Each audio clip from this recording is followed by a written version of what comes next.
کہ اگلے چند دنوں کے اندر صوبوں کے ساتھ مل کے پورا اس کے اوپر ایک پلان بنایا جائے اور کس طریقے سے یہ کام کرنا ہے اور جو لوگوں کو اس سے مشکلات پیدا ہو سکتی ہیں اس سے بچانے کے لیے کیا اقدامات کرنے کی ضرورت ہے۔ دوسرا فیصلہ یہ کیا گیا جی کہ تمام وہ اضلاع جہاں پر 5% سے زیادہ اس وقت پازیٹیوٹی ہے وہاں پہ سکولز بند کر دیے جائیں گے، بشمول 9ویں سے 12ویں کلاس جو ہے ان کی کلاسز بھی جو ہیں یہ عید تک بند ہو جائیں گی۔ جو اس وقت بازار ہمارے کھلتے ہیں 6 بجے تک کا بازار کھلے ہوں گے، اس کے بعد جو ہے صرف وہ چیزیں جن کو یہ سمجھا جائے گا کہ وہ ضروری چیزیں ہیں اور جو اسینشلز جن کو کہا جاتا ہے ان کا کاروبار الاؤ ہوگا، اور اس کی باقاعدہ ایک فہرست دے دی جائے گی، ایشو کر دی جائے گی، جس کے اندر وہ کون سے کاروبار ہیں جو کھولے جا سکتے ہیں اس کی لسٹ ہوگی۔ انڈور ڈائننگ کے اوپر پہلے سے پابندی تھی، اب عید تک جو ہے وہ آؤٹ ڈور ڈائننگ کے اوپر بھی پابندی لگائی جا رہی ہے، اور ٹیک اویز الاؤڈ ہوں گے، یعنی گھر ڈیلیوری کرنی ہے یا وہاں سے آ کے کوئی کھانا لے جانا چاہتا ہے اس کی اجازت ہوگی، لیکن وہاں پر بیٹھ کر کھانے کے اوپر پابندی لگ رہی ہے رمضان کے لیے۔ جمز جو ہیں، انڈور جمز جو ہیں ان کے اوپر پابندی لگائی جا رہی ہے۔ آفس ٹائمنگز جو ہیں ان کو 2 بجے تک محدود کیا جا رہا ہے، کیونکہ 6 بجے تک بازار کھلے ہوں گے تو ہم چاہتے ہیں کہ بیچ میں اتنا ٹائم ہو لوگوں کے پاس کہ انہوں نے جو شاپنگ کرنی ہے بشمول عید کی شاپنگ، یہ میں خاص طور پہ درخواست کرنا چاہتا ہوں جتنے لوگ ہیں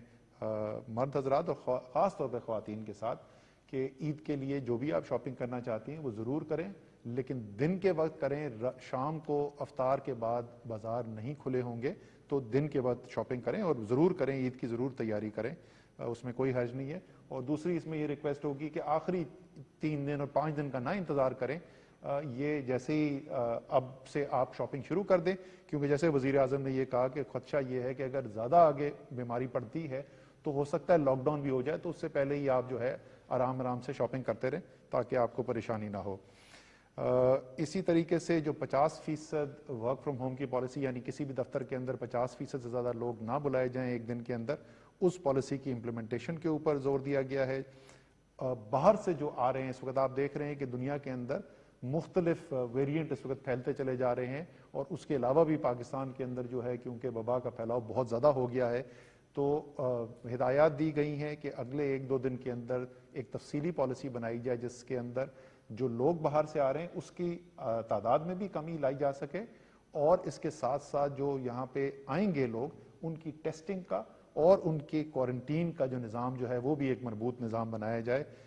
تاکہ وہاں سے باہر سے وبا کے آنے کی وجہ سے خدشہ نہ پیدا ہو۔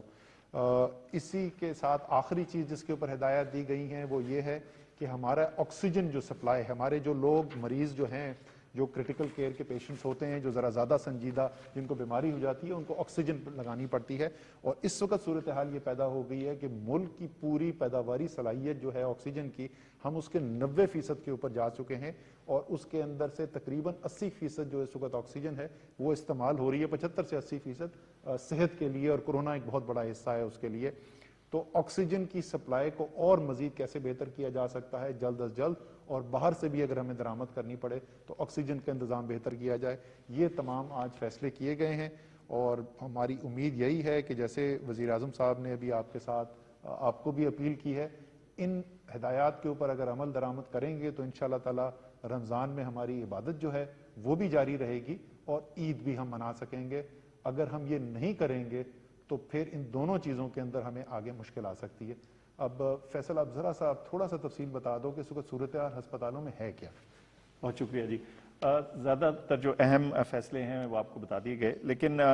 کچھ اس کی بیک گراؤنڈ اور جو پس منظر ہے وہ جاننا ضروری ہے۔ آپ کو یاد ہوگا کہ گزشتہ سال گرمیوں میں جب پہلی لہر آئی تو انتہائی شدید دباؤ پڑا ہیلتھ سسٹم کے اوپر، بہت سارے لوگ انٹینسو کیئر میں اور آکسیجن کے اوپر داخل ہوئے،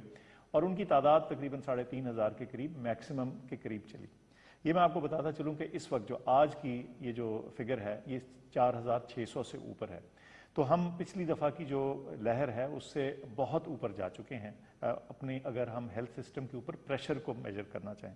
اس کے علاوہ جو پرسنٹ پازیٹیوٹی ہے وہ لگاتار 10% سے اوپر یا اس کے لگ بھگ چل رہا ہے۔ اس سے کیا پتہ چلتا ہے؟ اس سے یہ پتہ چلتا ہے کہ ہمارے معاشرے میں وبا کا پھیلاؤ جو ہے وہ شدید موجود ہے. ہمارے بڑے بہت سے شہر ہیں جہاں جو پرسنٹیج پازیٹیوٹی ہے وہ 20% سے بھی زیادہ ہے, اور ہم یہ بھی دیکھنے میں نظر آ رہا ہے کہ کچھ ایسے شہر جو اب تک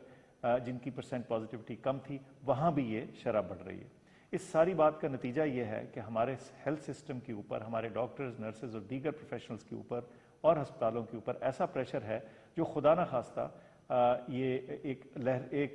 لیول سے اوپر نہ چلا جائے. اور جیسے اسد عمر صاحب نے بتایا کہ ساتھ ساتھ ہماری جو آکسیجن کے اوپر پریشر ہے وہ بھی خاصا زیادہ ہے, اور ہم تقریباً اپنی جو مین کیپیسٹی ہے اس کا 90% کے قریب استعمال کر رہے ہیں. تو اس صورتحال میں, اور یہ وہ پس منظر ہے جس نے ہمیں مجبور کیا ہے کہ یہ آج ہم فردر کچھ سختیاں اناؤنس کریں, اور جیسے آپ نے سنا کہ وزیر اعظم نے ذکر کیا کہ اگر ہم ان پہ عمل نہیں کرتے تو خدا نہ خواستہ ہم اس جگہ نہ پہنچ جائیں جہاں ہمیں واقعی ایک لاک ڈاؤن کرنا پڑے جو کہ ہمیں دوہری تکلیف سے ہمکنار کر دے گا. سو میری آپ سب سے اپیل ہے کہ یہ SOPs کو اپنائیں اور اس کے ذریعے اپنی صحت اور اپنے گھر والوں کی صحت اور سارے معاشرے کی صحت کو بچائیں. بہت شکریہ. اچھا جی, آخری 2 باتیں. سب سے پہلے کہ میں نے پاکستانی فوج کو بھی کہا ہوا ہے کہ وہ اب SOPs کو عمل میں لانے کے لیے وہ بھی ہماری لا انفورسمنٹ, ہماری پولیس کے ساتھ وہ اب سڑکوں پہ نکلیں گے, کیونکہ ہم اب تک کہتے رہے ہیں لوگوں کو کہ SOPs پہ چلو, لیکن ہم دیکھ رہے ہیں کہ لوگوں کے اندر نہ کوئی خوف ہے نہ کوئی احتیاط کر رہے ہیں, اور اسی کی وجہ سے یہ تیزی سے اوپر جا رہا ہے. تو اب سے میں نے پاکستانی فوج کو کہا کہ وہ بھی آ کے ہماری پولیس اور لا انفورسمنٹ کی مدد کرے. آخری بات میں یہ کہنا چاہتا ہوں, یہ بھی لوگ کہتے ہیں کہ جی ویکسین پاکستان میں اور زیادہ ہمیں کرنی چاہیے اور دنیا کا مثالیں دے رہے ہیں. ہم پوری کوشش کر رہے ہیں, جو ملک اس وقت دے سکتے ہیں جن کے پاس ایکسیس ہے. پہلے تو ہندوستان نے انٹرنیشنلی فیصلہ ہوا تھا کہ ہندوستان نے, کیونکہ سب سے دنیا میں دوسرے نمبر پہ وہ ویکسین بناتا ہے, لیکن بدقسمتی سے ان کے اتنے برے حالات ہیں کہ وہ اب کسی کو نہیں دے رہا ہے سوائے اپنے ملک میں, اور انہوں نے شاید 2-3 ملکوں کو شروع میں دیے تھے. چائنا سے ہم نے مانگی ہوئی ہے ویکسین, لیکن ان کے اوپر بھی اتنی اس وقت ڈیمانڈ آئی ہوئی ہے. باقی دنیا میں ساری جگہ شارٹیج ہے. تو یہ میں آپ کو بتا دوں کہ ویکسین اگر آج ہمارے پاس آ بھی جاتی ہے پھر بھی یہ 1 سال لگے گا اس کا امپیکٹ پڑنے پہ, کہ آج سے ہم ٹیکے لگانے شروع بھی کریں تو یہ نیچے آنے میں ٹائم لگے گا. جس سے سب سے زیادہ فرق پڑے گا وہ جو ہم SOPs کی بات کرتے ہیں, احتیاط کی بات کرتے ہیں. اور میں پھر سے آخر میں یہ کہوں گا کہ جو سب سے بڑی احتیاط ہے, جب یہ ماسک پہن لیتے ہیں تو آدھا مسئلہ ادھر حل ہو جاتا ہے. اور جب بھی آپ اندر, تو خاص طور پہ کمروں میں جب بیٹھے, سب کو ماسک پہننے کی ہدایت. اور اب ہم انفورس کریں گے, یعنی اب ہم اس کے اوپر پوری طرح زور لگائیں گے. ہماری پولیس اور پولیس کی مدد کرے گی پاکستانی فوج. میں آخر میں یہ امید رکھتا ہوں کہ آپ اپنی احتیاط کی وجہ سے یہ جو وبا کی جو کرو اوپر جا رہی ہے اس کو روکیں گے, کیونکہ جب تک قوم مل کے نہیں اس کے ساتھ مقابلہ کرے گی ہم یہ اس سے نہیں جیت سکتے. اور پچھلی باری مجھے 1 سال, آج سے 1 سال یاد ہے, رمضان سے پہلے جس طرح قوم نے SOPs پہ عمل کیا, شاید تب لوگوں کو زیادہ خوف تھا اس سے, اور 1 سال کے اندر لوگ تھک بھی گئے ہیں, فٹیگ بھی آ گئی ہے شاید اس وجہ سے. لیکن اس ٹائم میں اور اس ٹائم میں زمین آسمان کا فرق ہے. اب بالکل SOPs پہ پچھلے باری کے مقابلے میں شاید ہی کوئی اب عمل کر رہا ہے, لہٰذا اب ہمیں سختی کریں گے. اور میں یہ امید رکھتا ہوں کہ اگر آپ SOPs پہ چلیں گے تو ہمیں پھر وہ جو سب سے خوفناک چیز ہے شہروں کا لاک ڈاؤن, وہ ہمیں نہیں کرنا پڑے گا. شکریہ.